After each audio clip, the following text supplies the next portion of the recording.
Assalamualaikum warahmatullahi wabarakatuh.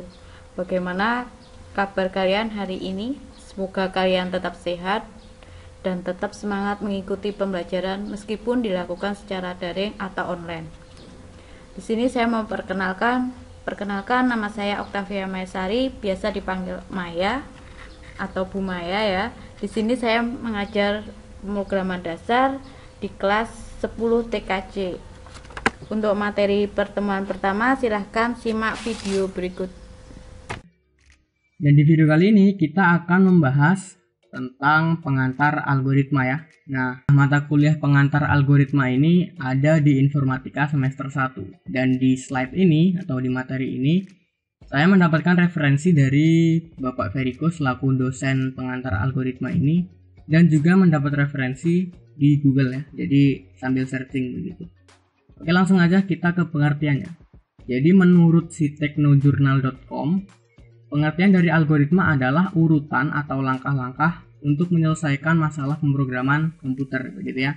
Jadi masalahnya diambil dari masalah manusia dan diselesaikan menggunakan pemrograman komputer, atau lebih enaknya bisa disebut membuat aplikasi untuk menyelesaikan masalah orang begitu. Dan si algoritma ini ditemukan oleh Bapak Muhammad Ibnu Musa Al-Khwarizmi, atau bisa disebut Bapak Al-Khwarizmi. Jadi selain dia mencetus sebuah algoritma, si Bapak Al-Khwarizmi ini juga mencetus aljabar yang biasa kita pelajari di pelajaran MTK itu. Kemudian analogi dari si algoritma tersebut. Jadi analoginya seperti ini. Jadi yang pertama ada masalah begitu ya. Jadi sebelum kita membuat algoritma itu pasti diawali dengan adanya sebuah masalah. Nah, setelah adanya masalah dibuatlah sebuah algoritma. Jadi jangan membuat algoritma kalau nggak ada masalah begitu ya. Dan jangan membuat masalah sendiri begitu. Nah, setelah kita membuat algoritmanya, kemudian kita transformasikan ke dalam program komputer. Jadi dari masalah yang sudah kita analisis itu kita bisa transformasikan ke program komputer. Jadi tadi kan di definisinya algoritma ini adalah membuat program komputer untuk menyelesaikan sebuah masalah begitu ya. Jadi kalau implementasinya bukan ke program komputer, berarti itu bukan algoritma gitu ya. Nah, kemudian jadilah sebuah solusi. Jadi bisa dikatakan begini, algoritma itu adalah sebuah solusi dari masalah yang diimplementasikan di program komputer begitu. Jadi enaknya ngomong membuat aplikasi untuk menyelesaikan sebuah masalah gitu ya. Nah, kemudian cara mendeskripsikan masalahnya itu bagaimana begitu ya. Jadi yang pertama, kita bisa menjabarkan masalah. Jadi ketika kita misal mendapat klien itu mengalami kesulitan di perusahaannya, itu kita bisa menanyakan pertanyaan satu-satu, masalahnya di mana, dan kita harus bagaimana, dan seterusnya. Kemudian yang kedua, merincikan masalah untuk menyelesaikan masalah. Nah, dari pertanyaan yang sudah kita tanyakan tadi, kita pecah-pecah lagi. Jadi kita apa yang harus kita lakukan begitu ya. Nah, kemudian yang ketiga, membuat sarana interaksi manusia dengan komputer. Ya balik lagi ke tadi kan, karena kita membuat sebuah program komputer yang dipakai oleh manusia. Jadi percuma aja kalau manusianya tidak bisa menjalankan program komputer yang sudah kita buat. Jadi ketika kita membuat program komputer yang akan berinteraksi dengan manusia, usahakan program komputernya itu interaktif begitu. Jadi mudah diinteraksi oleh manusia.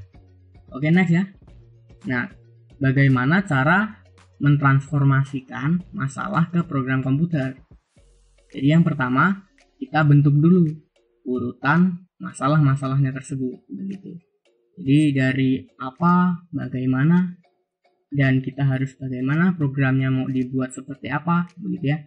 Kemudian tentukan bahasa pemrograman. Nah, ini tergantung si kliennya minta apa.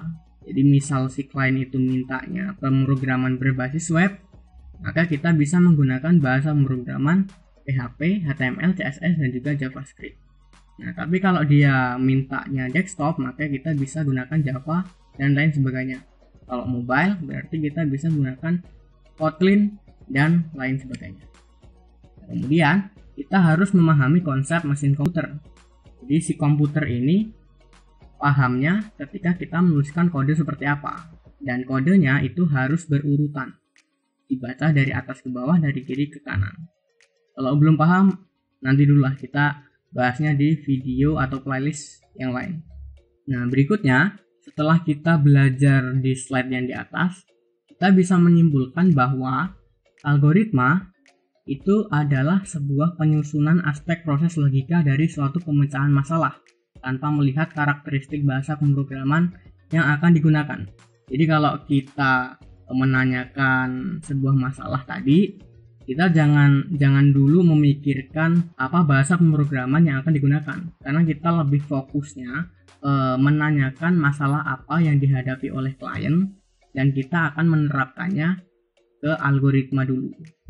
Nah, kemudian urutan notasi logika merupakan hasil analisis. Ya bener aja ya. Jadi kalau kita membuat algoritma, ya di belakang algoritma itu pasti kita sudah menganalisis sebuah masalah.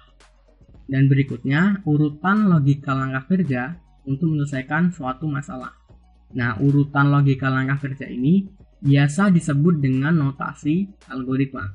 Jadi untuk mengimplementasikan notasi algoritma ini, kita biasanya menggunakan cara yang pertama, yaitu untaian kalimat deskriptif, ataupun cara yang kedua menggunakan flowchart, dan yang ketiga kita bisa menggunakan pseudocode. Jadi tergantung si kliennya itu dia orang programmer atau gimana. Jadi antara tiga ini kita bisa pilih salah satu tergantung yang dipahami oleh si klien, gitu ya.